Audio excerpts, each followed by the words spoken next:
Have you ever felt a pang of jealousy so intense it seemed to swallow your reason, distort your perception, and poison your closest relationships?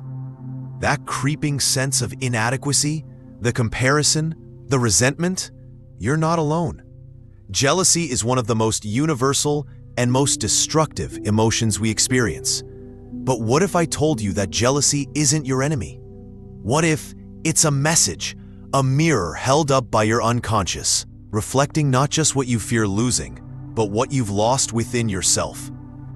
Before we dive in, subscribe to Mind Clinic, where we explore the truths of psychology, philosophy, and the human soul. And join our community for powerful insights into personal and spiritual growth. Now, let's jump in.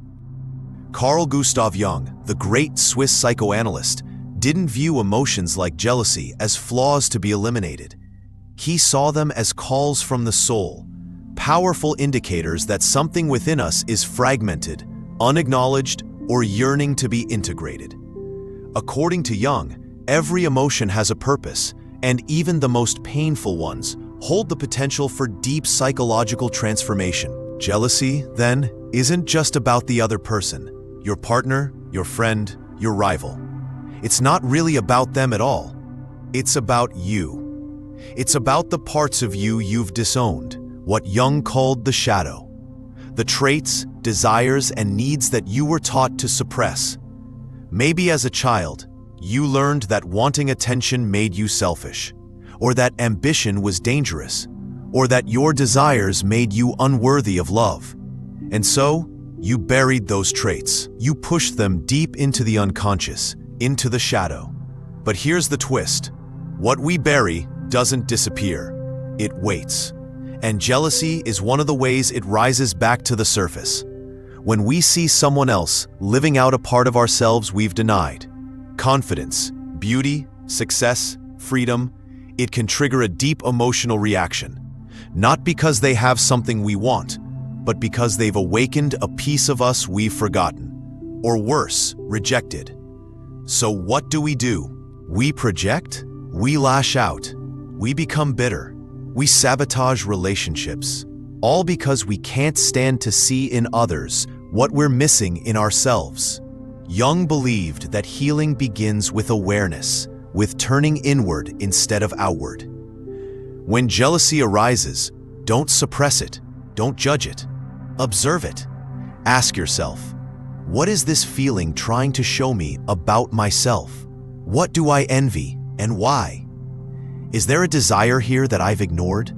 A truth I've avoided? A need I've silenced? Because once jealousy is seen not as a flaw, but as a signal, it becomes something else entirely. A path. A path toward reclaiming your lost parts. A path toward wholeness, what Jung called individuation. The lifelong process of integrating all aspects of the self, even the dark and uncomfortable ones, into a unified personality. So the next time jealousy hits, pause. Don't look outward, look inward. Jealousy says, this is what you still yearn for. This is the part of you that's been locked away. And when you start to listen, when you stop blaming and start integrating, you'll find something remarkable. The jealousy begins to dissolve, not because the external world has changed, but because you have. You've taken your power back. You've owned your desire. You've embraced your shadow. You've stopped seeing others as threats and started seeing them as teachers, mirrors reflecting back the unlived parts of your soul. That is the Jungian way. Not denial, not repression, but radical self-awareness. Jealousy doesn't have to control you. It can transform you. And in that transformation, you don't just free yourself from envy, you awaken the full force of who you are. So the question is not, how do I get rid of jealousy? The question is, what part of myself is asking to be seen? Carl Jung didn't see emotions like jealousy as flaws to be suppressed or weaknesses to be ashamed of. He approached them as meaningful symbols, signals emerging from the depths of the unconscious, trying to speak to us in the only language they know, emotion. To Jung, jealousy is not random or meaningless. It is a projection of the shadow, the hidden side of our psyche, made up of the traits, desires, and insecurities we've disowned. These are the parts of ourselves we've been taught to reject, the aspects we fear acknowledging. But the shadow never disappears. It waits, and jealousy is one of the ways it rises to the surface. When you feel jealousy, you're often not reacting to another person's success, beauty, or happiness. You're reacting to the unfulfilled parts of yourself. You see in them something you haven't dared to develop in you. It's not about them, it's about the part of you that you've ignored. Jung once said, "Everything that irritates us about others can lead us to an understanding of ourselves." And jealousy? It's deep irritation, a powerful discomfort. But beneath that discomfort lies a hidden invitation. It's not just a warning, it's an opportunity to reflect, to ask, what is this feeling trying to show me about myself? Where have I held myself back? What am I afraid to admit I truly want? By listening to jealousy, not acting on it, not feeding it, but understanding it, we begin the real inner work. The shadow, when integrated, becomes strength. Jealousy, when understood, becomes a compass pointing toward growth. Jealousy, at its core, is rarely about the other person. According to Carl Jung, it's a mirror, reflecting not their qualities, but the disowned parts of ourselves. Jung's theory of projection helps us understand this mechanism. We unconsciously cast out what we don't want to accept within ourselves, our insecurities, our suppressed desires, our hidden wounds, and we project those onto others. So when you feel jealous of someone's confidence, success, or beauty, you're not simply reacting to who they are. You're confronting a part of yourself that feels incomplete.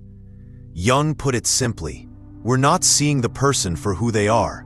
We're seeing our shadow. That shadow is made up of everything we've pushed away, everything we've denied. It's the unlived life within us. The jealousy we feel is often not about envy at all. It's grief. Grief for the parts of ourselves we've ignored. But here's the key insight. Jung never said to destroy the shadow. He never encouraged us to bury jealousy or hide from it. Instead, he told us to face it, to work with it, to bring it into consciousness. As he famously said, one does not become enlightened by imagining figures of light, but by making the darkness conscious. That means the path to freedom from jealousy isn't denial, it's integration. When you feel that surge of envy, don't immediately shame it. Sit with it.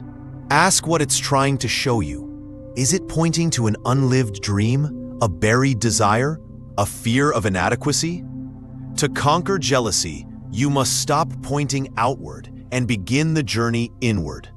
Because once you face your shadow, once you acknowledge the root of that jealousy, it loses its power over you, and instead of consuming you, it begins to teach you. The goal of Jungian psychology is individuation, becoming whole by integrating all parts of the self, including jealousy.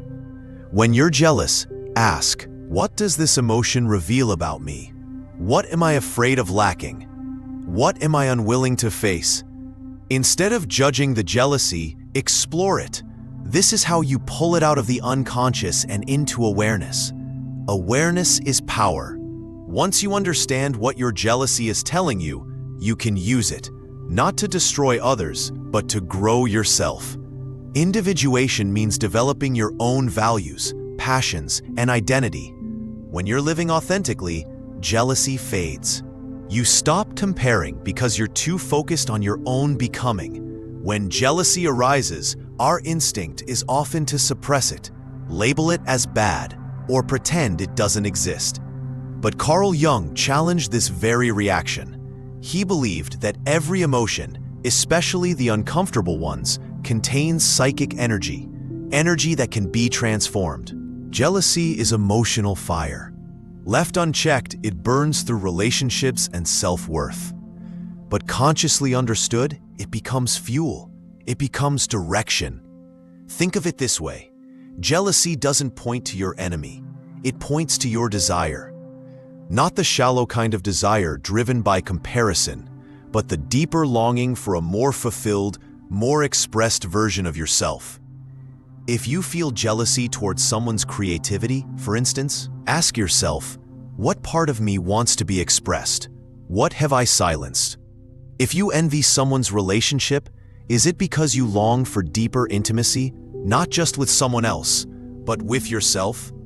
Jung believed the psyche is always striving toward wholeness, and emotions like jealousy are part of that process. They break the illusion that we are complete as we are and invite us into growth, into becoming more whole. Here are 3 ways to apply Jung's ideas to control and transform jealousy. 1. Shadow work. Write down your jealous thoughts without censorship. Then ask, what does this reveal about me? Practice seeing the traits you admire or resent in others as potentials within yourself. 2. Active imagination. This is Jung's method of dialoguing with emotions. Sit with your jealousy. Imagine it as a person. Ask, why are you here? What do you want me to know? Let your inner world speak. 3. Self-realization over comparison. Jung believed we each have a unique self, a path of destiny. Focus on your purpose, not someone else's progress. Jealousy thrives on comparison. Self-realization ends it. So the next time jealousy rises, don't silence it. Listen, explore, integrate. Because jealousy isn't weakness, it's a call. A call to uncover the shadow, to become whole, to reclaim the pieces of yourself you've forgotten. Jung taught us that the path to freedom is inward.